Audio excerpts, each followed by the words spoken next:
Hey y'all, this video is going to be very different for me. I just kind of wanted to rant about something that has been bothering me in K-pop lately. Okay, so I think the amount of pre-releases and the quality of the pre-releases has turned into an absolute joke. Jump scare warning for the age reveal I'm about to drop on y'all. But when I became a K-pop fan in 2018, pre-releases were pretty much a rarity in K-pop. The only group that did pre-releases that I can think of from the top of my head was BTS with their comeback trailers. But they weren't really pre-releases, because they weren't released on streaming platforms until the album dropped.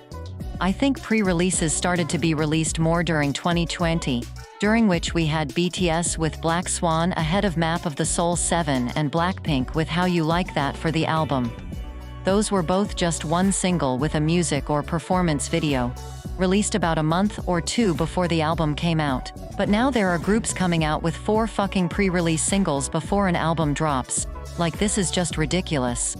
But let's go back for a second and really think about what a pre-release should be.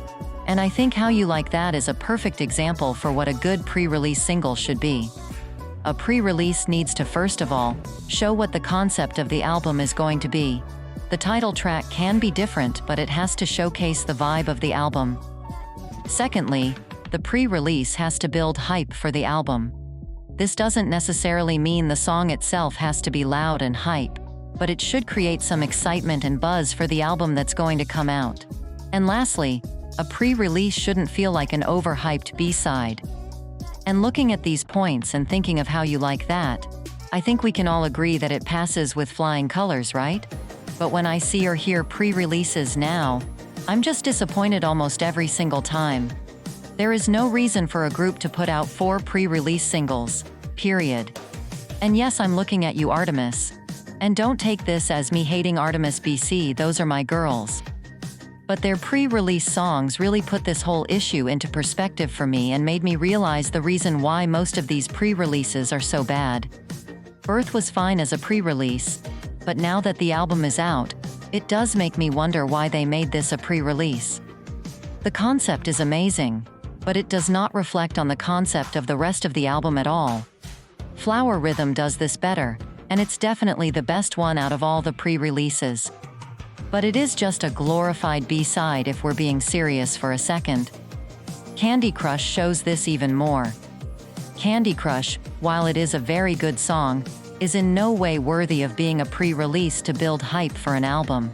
Again, it is just another B-side they attached a music video to and decided to call a pre-release. But at least ᴐᵉᵉᵖ and Candy Crush still had some sort of identity as songs. ᴐᵉᵉᵖ was meant as more of a performance song, which it does very well, because that choreo is so addicting. And Candy Crush has a very retro feel, and so does the MV. But for the last one, Air, they were giving none of that. Because Air was just one of the worst pre-releases this year. Not because the song was bad, it's actually fine. But it was so boring and uninspired, like you can even tell from the music video that they were running out of ideas. And this is my main issue with most of these pre-releases. They're just glorified B-sides at this point, because companies will just throw a mediocre MV concept at a boring B-side and hope it'll build some hype. There is only one pre-release this year that has genuinely made me excited to hear more, and that was Supernova. And some groups even proved that you don't need to release a pre-release, like Red Velvet with Cosmic, or yves with Heya, or sserafim with itzy. And to be honest, my hype for those comebacks was way higher than for a group like artms, where the quality and quantity of the pre-releases actually started to make me feel hesitant to be excited for the comeback. I felt the same way with XG's mini-album last year. All the songs they released were amazing in my opinion, but why would I feel excitement to listen to a mini-album when I've already heard every song on the album like a month before because they were pre-releases? Like, don't piss me off, bro. And that's also an issue I've had with newjeans album rollouts for a while now. Even now for Jimin's comeback, which I feel so awful about, because he is my ult in all of K-pop.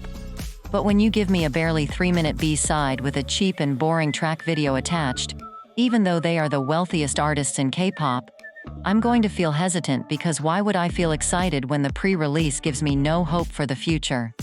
For the future, I hope we will start to see less pre-releases, and for companies to just keep them as B-sides. I hope companies will actually listen to fans for once, and just wait for the fan reception to the B-sides and pick a promotional B-side based off of that. Like what sserafim did with Smart. Anyway, I'm sorry for ranting so much, but I'm just so over it at this point. Of course, y'all can let me know what you think about this whole thing in the comments, if you want.